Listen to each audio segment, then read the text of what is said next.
आइए जी दोस्तों, नमस्कार। कैसे हैं आप लोग। मैं रविकांत त्रिपाठी हाजिर हूँ आपके सामने एक नई वीडियो को लेकर के अपनी इस वीडियो लाइब्रेरी में।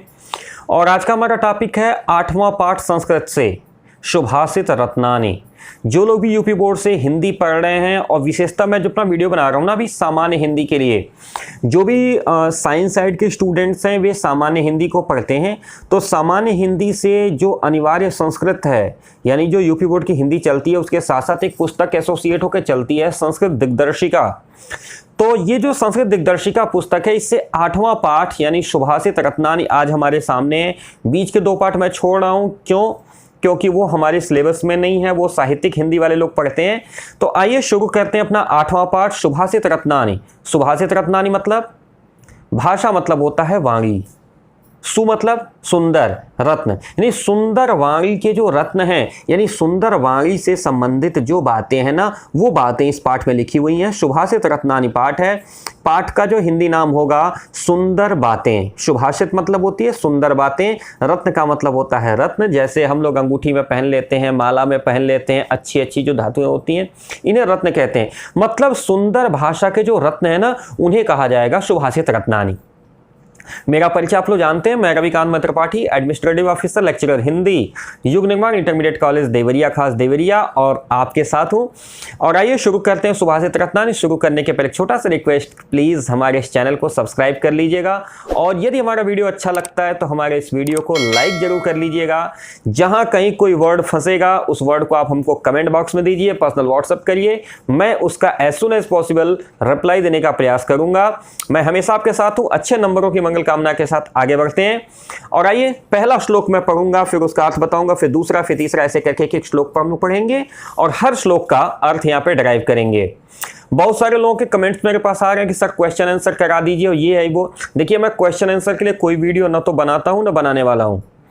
क्वेश्चन आंसर आप लोग अपने मन से करिए, और जहां दिक्कत आती है वो हमसे पूछिए, मैं उसका जवाब देता हूं, ठीक है। बाकी व्याख्या मैं आपको समझा रहा हूं, इस व्याख्या के बल पे सारे क्वेश्चन आंसर बहुत आसानी से आपके हो जाएंगे। आइए, पहला श्लोक कहती है हमारी पुस्तक कि भाषा सुमुख्या मधुरा दिव्या गिरवाण भारती तस्या ही मधुरम काव्यम तस्मादपि सुभाषितम। भाषासु, भाषाओं में, मुख्या यानी जो प्रमुख है, कौन? दिव्य, मधुर, गिरवाण भारती। गिरवाण भारती संस्कृत भाषा। भाषाओं में जो सबसे मुख्य है, सबसे मधुर है, सबसे दिव्य है, वह संस्कृत है। यानी भाषाओं में सबसे सुंदर, सबसे मधुर, यानी भाषाओं में सबसे सुंदर, सबसे मधुर, सबसे अच्छी और एकदम दिव्य। दिव्य का मतलब होता है कि जिसमें बहुत सारी विशेषताएं हों जो सामान्य अवस्था में नहीं मिल सकती, ऐसी सभी विशेषताओं से संपन्न अगर कोई भाषा है तो वो कौन है? संस्कृत है। तस्या ही मधुरम काव्यम, और उसमें भी मधुर क्या है? काव्य। यानी जो भाषा है ना, उसमें सबसे मधुर भाषा अगर कोई है तो संस्कृत है, और तस्यापि मधुरम काव्यम, और उसमें भी जो मधुर है वो काव्य है। और तस्मादपि सुभाषितम, और उसमें भी जो सुंदर है वह सुभाषित है। तस्माद अपि, उसमें भी, यानी सबसे सुंदर, सबसे मधुर, सबसे दिव्य भाषा है संस्कृत। संस्कृत में सबसे मधुर है काव्य, और काव्य में भी सबसे मधुर है सुभाषित यानी सुंदर वचन। यानी संस्कृत भाषा में जितने भी श्लोक लिखे गए हैं उसमें से सभी श्लोक क्या हैं? सुभाषित हैं, सुंदर वचनों को रखने वाले हैं। देखिए, पहला श्लोक सुभाषित शुरू होता है, सुखार्थिनः कुतो विद्या कुतो विद्यार्थिनः सुखम सुखार्थी वा त्यजेद विद्याम विद्यार्थी वा त्यजेद सुखम। सुखार्थिनः कुतो विद्या, जो सुखार्थी है, जो सुख को चाहने वाला है, अर्थी मतलब चाहने वाला, जो सुख का अर्थी है, जिसे सुख चाहिए, कुतो विद्या, उसके लिए विद्या कहाँ है? और जिसको विद्या चाहिए उसके लिए सुख कहाँ है? सुखार्थी हुआ कुतो विद्या, सुखार्थी के लिए विद्या कहाँ? और विद्यार्थी वा कुतो सुखम, और विद्यार्थी के लिए सुख कहाँ है? सुखार्थी वा त्यजेद विद्याम, यदि सुखार्थी है, यदि उसको सुख चाहिए तो उसे विद्या छोड़ देना चाहिए, और विद्यार्थी वा त्यजेत सुखम, और यदि उसे विद्या चाहिए तो उसे सुख छोड़ देना चाहिए। जो सुख को ढूंढने वाला है, जो सुख को चाहने वाला है, उसको विद्या से कोई मतलब नहीं है, और जिसको विद्या चाहिए उसको सुख से कोई मतलब नहीं होना चाहिए। तो यदि अगर आपको सुख चाहिए तो विद्या छोड़ दीजिए, और यदि आपको विद्या चाहिए तो सुख छोड़ दीजिए। अगला श्लोक कहता है, जल बिंदु निपाते न क्रमशः पूर्यते घटः सह हेतु सर्व विद्यानां धर्मस्य धनस्य च। जल बिंदु निपाते न, जल की बूंद गिराने से, जल बिंदु जल की बूंद निपाते न गिराने से, कैसे, क्रमशः लगातार, पूर्यते घटः घड़ा पूर्ण हो जाता है, यानी बूंद बूंद करके घड़ा भर जाता है। बूंद बूंद करके अगर जल का बूंद गिराया जाए, जल बिंदु निपाते न, जल की बूंद लगातार गिराई जाए तो घड़ा भर जाता है। स हेतु, यही हेतु है, यही कारण है, किसका, सर्व विद्यानां धर्मस्य धनस्य च, सभी विद्याओं का, सभी धर्मों का और सभी धनों का। यानी अगर आपको विद्या चाहिए तो क्रमशः लगातार धीरे धीरे करके सफलता प्राप्त करनी होगी। यदि आपको धर्म कार्य करना है तो भी क्रमशः लगातार करना होगा, और यदि आपको धन चाहिए तो भी लगातार क्रमशः प्रयास करना होगा। ठीक वैसे ही जैसे जल की एक एक बूंद से घड़ा भरता है, वैसे ही अनवरत लगातार छोटे छोटे प्रयासों से ही धन की, धर्म की या फिर विद्याओं की प्राप्ति होती है। अगला श्लोक कहता है, काव्यशास्त्र विनोदेन कालो गच्छति धीमतां व्यसनेन च मूर्खाणां निद्रया कलहेन वा। कहते हैं, श्लोक का अर्थ देखेंगे, काव्य शास्त्र विनोदेन, काव्य और शास्त्र के विनोद से, विनोद का मतलब होता है हास परिहास बातचीत आनंद, विनोद का मतलब हास परिहास बातचीत आनंद। काव्य और शास्त्र की बातचीत करने से कालो गच्छति, समय बीतता है, किसका, धीमताम, बुद्धिमानों का। धी मतलब होता है बुद्धि, धीमताम बुद्धिमान, जो बुद्धिमान लोग होते हैं ना, उनका कालः गच्छति, उनका समय जाता है, कैसे, काव्य और शास्त्र की बातचीत करने से। बुद्धिमान लोगों का समय व्यतीत होता है किससे, कह रहे हैं काव्य और शास्त्र के विनोद से, काव्य और शास्त्र संबंधी बातें करने से। लेकिन वहीं पे जो मूर्ख लोग होते हैं उनका कैसे व्यतीत होता है, व्यसनेन निद्रया कलहेन, या तो व्यसन में जाएगा, व्यसन का मतलब नशाखोरी में, या नहीं तो निद्रा में, या तो सोने में, और नहीं तो कलहेन, झगड़ा में। जो बुद्धिमान लोग होते हैं उनका समय कैसे व्यतीत होगा, शास्त्रार्थ से, शास्त्र सम्मत काव्य और शास्त्र की बातचीत करने से। लेकिन जो मूर्ख लोग हैं उनका समय कैसे व्यतीत होता है, तो उनका समय व्यतीत होता है व्यसनेन, यानी नशाखोरी में, निद्रया नींद लेने में, यानी तो कलहेन झगड़ा करने में। अगला श्लोक कहता है, न चौरहार्यम न च राजहार्यम न च भ्रातृभाज्यम न च भारकारी व्यये कृते वर्धत एव नित्यं विद्याधनं सर्वधनं प्रधानम। विद्याधनम सर्वधनम प्रधानम, विद्या का धन सभी धनों में प्रधान है। अंतिम पंक्ति का अर्थ लेंगे सबसे पहले, विद्याधनम सर्वधनम प्रधानम, विद्या का जो धन है ना वो सभी धनों में श्रेष्ठ है। क्यों, न चौरहार्यम, न चोर के द्वारा इसे चुराया जा सकता है, न चोर इसका हरण कर सकता है, चौरहार्यम, चोर इसका हरण नहीं कर सकता, न च राजहार्यम, और न ही राजा इसको जबरदस्ती ले सकता है। जैसे होता है ना कि राजा जबरदस्ती हो सकता है आपकी कोई संपत्ति लेकर, नहीं नहीं ये राजा को दे दीजिए। न चौरहार्यम न च राजहार्यम, न तो इसको चोर चुरा सकता है और न राजा इसको लूट सकता है। न च भ्रातृभाज्यम, न ही भाई इसका बंटवारा करके अपना हिस्सा ले सकता है, भाई इसमें बंटवारा भी नहीं कर सकता। न च भ्रातृभाज्यम, भाई इसको बांट भी नहीं सकता। और न च भारकारी, और न ही ये बहुत ज़्यादा वजनी है कि इसको आप लेकर के चल नहीं सकते, बहुत ज़्यादा भारी भी नहीं है इसको कि ढो नहीं सकते इसको लेकर के। क्या कहते हैं आगे, व्यय कृते वर्धत एव नित्यम, जितना व्यय करेंगे उतना बढ़ेगा। कैसे, प्रतिदिन, नित्यम, व्यय कृते वर्धत एव नित्यम, जितना इसका व्यय करेंगे, जितना दूसरे के साथ अपनी विद्या का व्यय करेंगे, बातचीत करेंगे, बंटवारा करेंगे, उतनी ही यह विद्या बढ़ेगी। यानी जितना दूसरे के साथ शास्त्रार्थ करेंगे, अपनी बात दूसरे को बताएंगे, उतनी ही यह विद्या आपकी बढ़ती चली जाएगी। इसलिए कहते हैं विद्या धनम सर्वधनम प्रधानम, विद्या का जो धन है ना वो सभी धनों में प्रधान है, हर तरह के धनों में सबसे श्रेष्ठ है। आइए अगला श्लोक कहते हैं, परोक्षे कार्य हंतारम प्रत्यक्षे प्रियवादिनम वर्जये तादृशम मित्रम विषकुंभम पयोमुखम। कह रहे हैं परोक्षे कार्य हंतारम, परोक्ष यानी पीठ पीछे, परोक्ष मतलब पीठ के पीछे, कार्य हंतारम कार्य को बिगाड़ता है, कार्य हंतारम, कार्य का हंत करता है, कार्य का नुकसान करता है, यानी आपकी पीठ के पीछे जो कार्य का बिगाड़ता है। और प्रत्यक्षे प्रियवादिनम, और सामने पड़ने पे बहुत अच्छा बोलता है। प्रियवादिनम बहुत मीठा बोलता है, यानी पीठ के पीछे जाके आपका काम बिगाड़ देता है और सामने रहने पे बहुत सुंदर बोलता है। वर्जयेत तादृशम मित्रम, ऐसे मित्र को वर्जयेत, छोड़ देना चाहिए। वर्जयेत तादृशम मित्रम, ऐसे मित्र को छोड़ देना चाहिए। कैसे छोड़ देना चाहिए? ठीक वैसे ही जैसे विष कुंभम पयोमुखम, एक ऐसा घड़ा, कुंभ मतलब होता है घड़ा, जो विष से भरा हुआ हो लेकिन मुख पे उसके अमृत हो। पय मतलब होता है अमृत, यानी अमृत जिसके मुंह पे हो लेकिन पूरे घड़े में विष भरा हो, यह मित्र बिल्कुल वैसे ही होता है। इसलिए ऐसे मित्र को हमेशा छोड़ देना चाहिए। अगला श्लोक कहता है, उदेति सविता ताम्रस्ताम्र एवास्तमेति च संपत्तौ च विपत्तौ च महतामेक रूपता।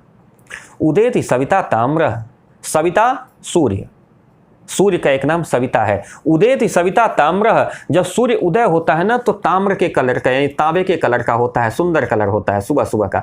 जब सूर्य उगता है तो तांबे के कलर का होता है। उदेति सविता ताम्र, जिस समय सूर्य उदय होता है वो तांबे के कलर का होता है। और ताम्र एवास्तमेति च, और जब वो अस्त होता है तब भी उसी तांबे के कलर का हो जाता है। यानी जिस स्वर्ण कलर का वह सुबह होता है उसी स्वर्ण कलर का शाम को भी हो जाया करता है।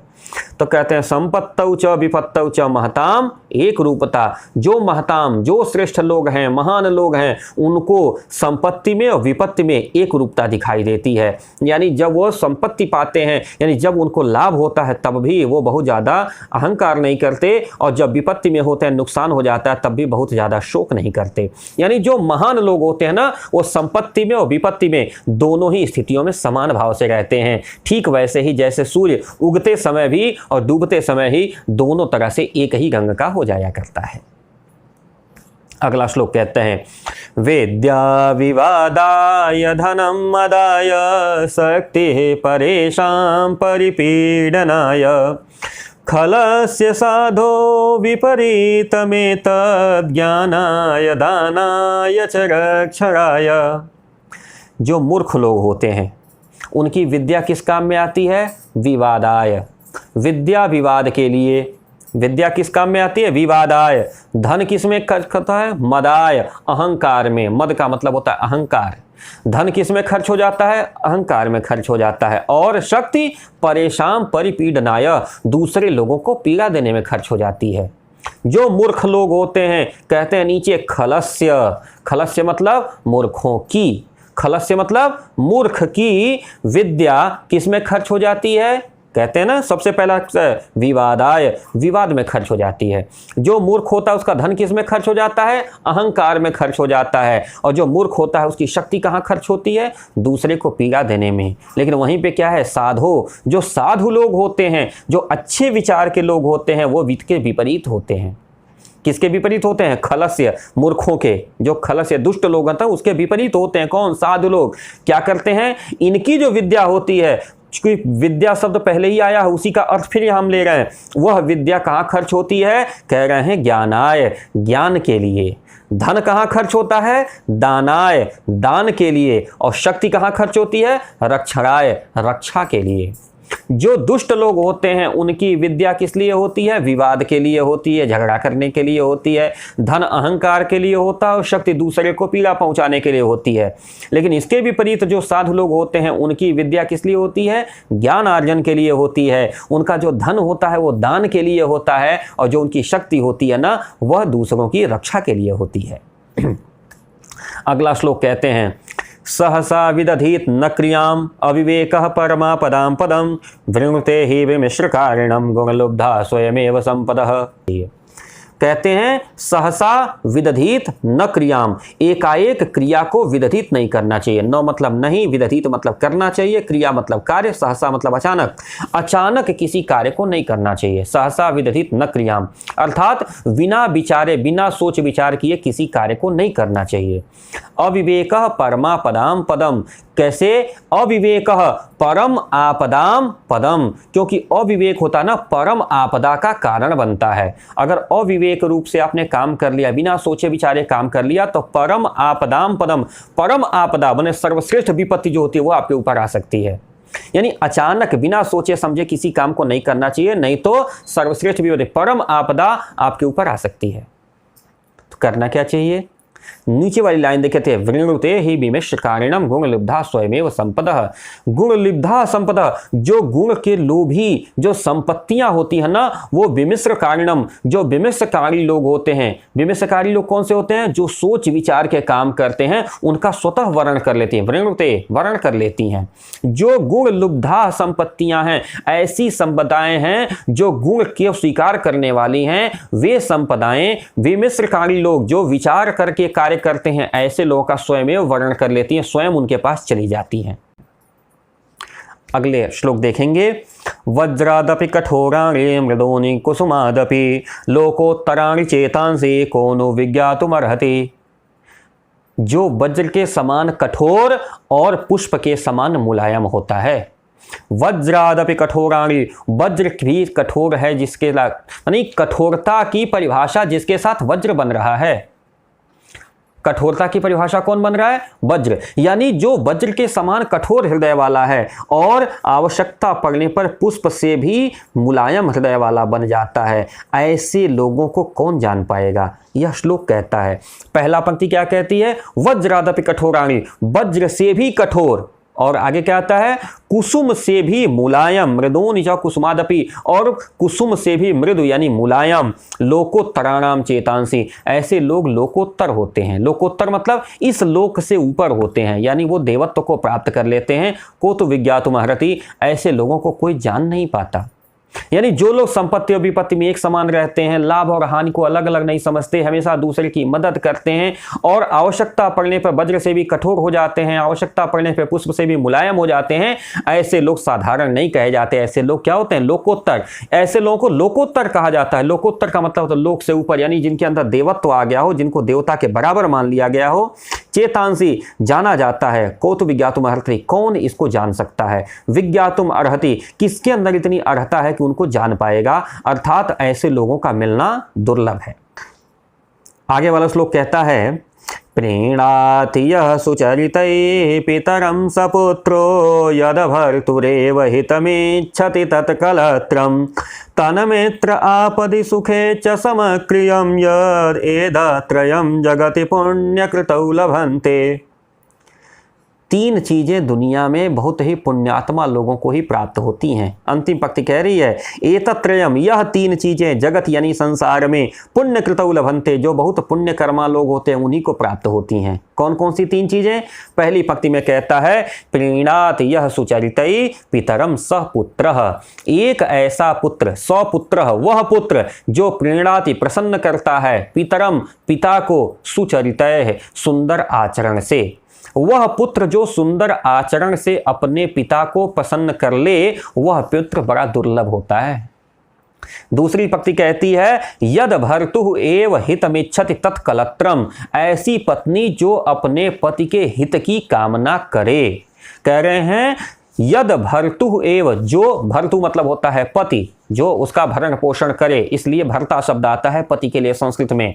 तो कहता है यद भर्तुरेव हितमिच्छति, जो हमेशा पति के हित की इच्छा करती है, तत्कलत्रम, ऐसी पत्नी, कलत्र मतलब होता है पत्नी।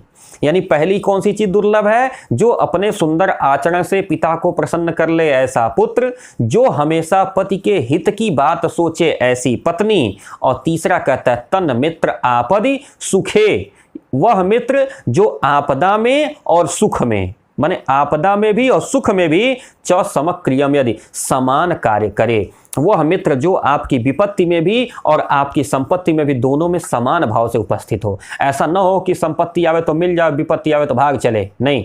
ऐसा मित्र जो संपत्ति और विपत्ति दोनों में, कह रहा है तन मित्र आपदि, वह मित्र जो आपदा में और आगे कहते हैं सुखे च, और सुख में भी समक्रियम समान हो। यह तीन चीजें संसार में बड़े पुण्यात्मा लोगों को लभन्ते प्राप्त होती हैं।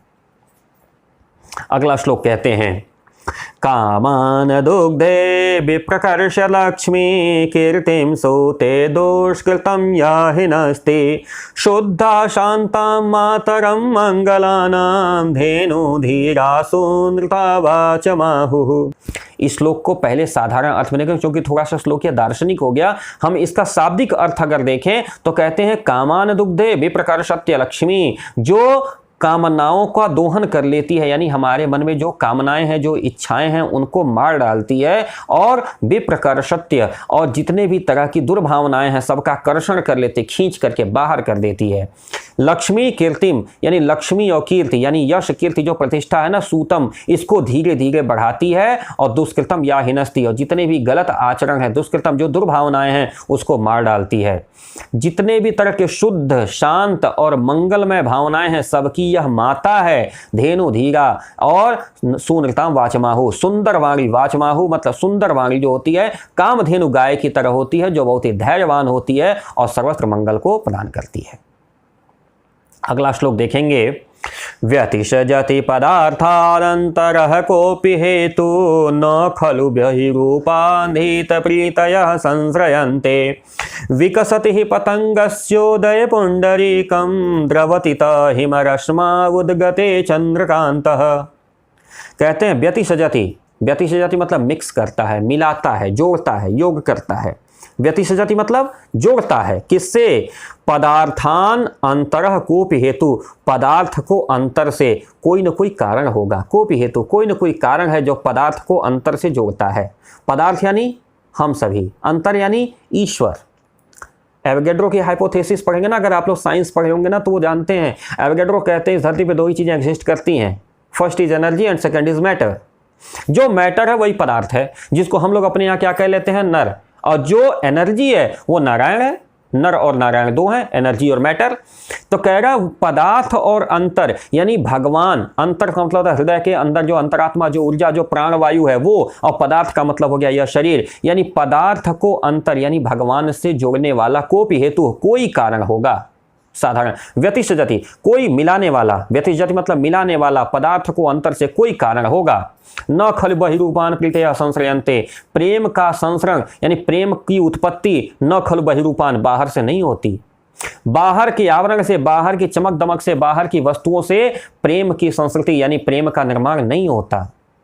उदाहरण के लिए कह रहे हैं विकसत ही पतंगस्योदय पुंडरीकम, पतंगस्य उदय, पतंग कहते हैं सूर्य को, सूर्य का एक नाम पतंग है। पतंग का उदय होने पे यानी सूर्य का उदय होने पे पुंडरीक यानी कमल विकसित खिल जाता है। आखिर कमल यहाँ है, सूर्य वहां है, कौन खिलाता है? नहीं, सूर्य और कमल के बीच में कोई न कोई प्रेम का ऐसा बंधन है कि सूर्य के उदय होते ही कमल खिल जाता है। और अंतिम पंक्ति कहती है द्रवति च हिम रश्मा उद्गते चंद्रकांत। हिम रश्मि का मतलब होता है चंद्रमा। हिम रश्मि चंद्रमा का नाम है। हिम रश्मि उद्गते, हिम रश्मि यानी चंद्रमा के उदय होते ही चंद्रकांत मणि पिघलने लगती है, द्रवित होने लगती है। तो चंद्रकांत मणि कहाँ होती है? तो चंद्रकांत मणि है हिमालय पर, और चंद्रमा कहाँ है? आकाश में। तो चंद्रमा के उदय होने पे यदि हिमालय पर स्थित चंद्रकांत मणि में द्रवण होने लगता है, वो पिघलने लगती है, तो जरूर इसके पीछे कोई न कोई कारण होगा। अर्थात प्रेम अंतरात्मा की भावना को समझता है, बाहरी पदार्थों से प्रेम का कहीं कोई तात्पर्य नहीं होता। अगला श्लोक कहते हैं निंदन्तु नीति निपुणा यदि वास्तुवन्तु लक्ष्मी समाविशतु गच्छतु वा यथेष्टम् अद्यैव वा मरणमस्तु युगान्तरे वा न्यायात् पथः प्रविचलन्ति पदं न धीराः। निंदन्तु नीति निपुणा यदि वास्तुवन्तु, नीति निपुण लोग कहते हैं कि कोई निंदा करे या स्तुति करे। निंदन्तु, निंदन्तु चाहे निंदा करे यानी आपकी बुराई बतियावे, या आपकी स्तुति करे या आपकी प्रशंसा गावे। नीति निपुण लोग कहते हैं कि यदि कोई आपकी बुराई करे तो भी, या यदि कोई आपकी प्रशंसा करे तो भी। नीति निपुणा संबोधन लीजिए। नीति निपुण लोग कहते हैं, जो नीति के जानकार हैं, जो नीति के श्रेष्ठ लोग हैं ना, विद्वान लोग, वो कहते हैं कि निंदन्तु यदि वा स्तुवन्तु, चाहे आपकी निंदा हो चाहे आपकी स्तुति हो। दूसरी पंक्ति कहती है लक्ष्मी समाविशतु, लक्ष्मी यानी धन समाविशतु आकर के बैठें, लक्ष्मी आकर के आपके पास बैठें, अर्थात आपके पास धन की व्यवस्था हो। यदि आपके पास धन हो, गच्छतु वा यथेष्टम, या फिर वो धन चला जाए। या तो धन आपके पास रहे या फिर वो धन चला जाए। अद्यैव वा मरणमस्तु युगांतरे वा, चाहे मृत्यु आज ही हो जाए, अद्यैव वा मरणमस्तु, आज ही मरण हो जाए, अथवा युगांतरे वा, या युग के बाद हो, मने या तो हम आज ही मर जाएं या एक युग तक जीवित रहें। न्यायात पथ प्रविचलन्ति पदम न धीरा, जो धैर्यवान लोग होते हैं ना, वो न्याय के पथ पर चलने में नहीं धैर्य का धारण होते। जो न्याय के पथ पे चलने वाले लोग होते हैं ना, वो धैर्य को नहीं छोड़ते। न्यायात पथ प्रविचलन्ति, न्याय के पथ पर चलते हुए, पदम न धीरा, धैर्य अपना नहीं छोड़ते। जो नीति निपुण लोग होते हैं कहते हैं कि चाहे लक्ष्मी रहे चाहे चली जाए, लोग आपकी स्तुति करें चाहे लोग आपकी निंदा करें, फिर भी अगर आप न्याय के पथ पे चल रहे हैं तो धैर्य के साथ चलते रहें, आप अपने न्याय के पथ को न छोड़ें। और अंतिम श्लोक है इस पाठ का, कहते हैं ऋषयो राक्षसी माहु वाचन मुद्दत्त दृप्तयो स योनि सर्ववैराणाम साहि लोकस्य निरृतिः। ऋषयो राक्षसीम आहु वाचन मुद्दत्त दृप्तयोः, वाचम उन्मत्त दृप्तयोः, कैसे? वाणी, वाचम यानी वाणी, उन्मत्त जिसमें आवेश हो, दृप्तयोः जिसमें दर्प यानी अहंकार हो। वाचम ऐसी वाणी जिसमें उन्मत्तता हो, जिसमें आवेश हो, जिसमें शोर हो, बहुत तेज तेज चिल्ला चिल्ला बोल रहा हो, ऐसी वाणी, अथवा जिसमें अहंकार हो, ऐसी वाणी को ऋषियों ने राक्षसी कहा है। ऋषयो राक्षसीम आहु, आहु मतलब कहा है, राक्षसी कहा है। किसको? ऐसी वाणी जिसमें उन्मत्तता हो और दर्प हो। कहते हैं ऋषयो राक्षसी माहु, ऋषियों ने कहा कि राक्षसी है वो। कौन सी चीज? ऐसा वाच जो उन्मत्त है और दर्पयुक्त है, ऐसी वाणी जिसमें अहंकार है और ऐसी वाणी जिसमें आवेश है। स योनि सर्व वैराणाम, वो सभी वैरों की जन्मस्थली है। योनि मतलब होता है जन्मस्थली, जहां से हमारा जन्म होता है। स योनि सर्व वैराणाम, हर तरह के वैर, हर तरह के झगड़े की जड़ है वो। साही लोकस्य निरृति, और वह पूरे लोक को बर्बाद करती है। यानी अगर वाणी में आपकी आवेश है, यदि आपकी वाणी में अहंकार है, तो समझिए कि हर तरह के झगड़े की वो जड़ है, और ऋषियों ने इसको राक्षसी कहा है। और पूरे संसार में वैर का एकमात्र केंद्र है, पूरे संसार में एक दूसरे से अलग थलग ये कर देती है। तो ये सारे श्लोक जो थे वो सुभाषित के श्लोक थे। हमारा 8वां पाठ था सुभाषित रत्नानि। मुझे लगता है कि ये पाठ आपको अच्छे से समझ में आया होगा। फिर भी अगर आपको नहीं आता है तो प्लीज़ आप हमको कमेंट बॉक्स में दे सकते हैं। स्पेसिफिक किसी वर्ड का मीनिंग नहीं समझ में आता या कोई सेंटेंस नहीं समझ में आता, आप हमको बताइए, मैं आपको जवाब देने का प्रयास करूंगा। चलिए तैयारी करते हैं अगले वीडियो की। आप लोग इसका क्वेश्चन आंसर कर लीजिएगा, जहां समस्या आएगी मुझे बताइएगा। चलते चलते मेरे चैनल को सब्सक्राइब करने के लिए एक बार फिर से रिक्वेस्ट है, हमारे वीडियो को लाइक कर लीजिएगा। और फिर मिलते हैं जल्दी, मैं तैयारी करता हूं अगले वीडियो की। जल्दी ही मिलते हैं। नमस्कार, सत श्री अकाल, जय।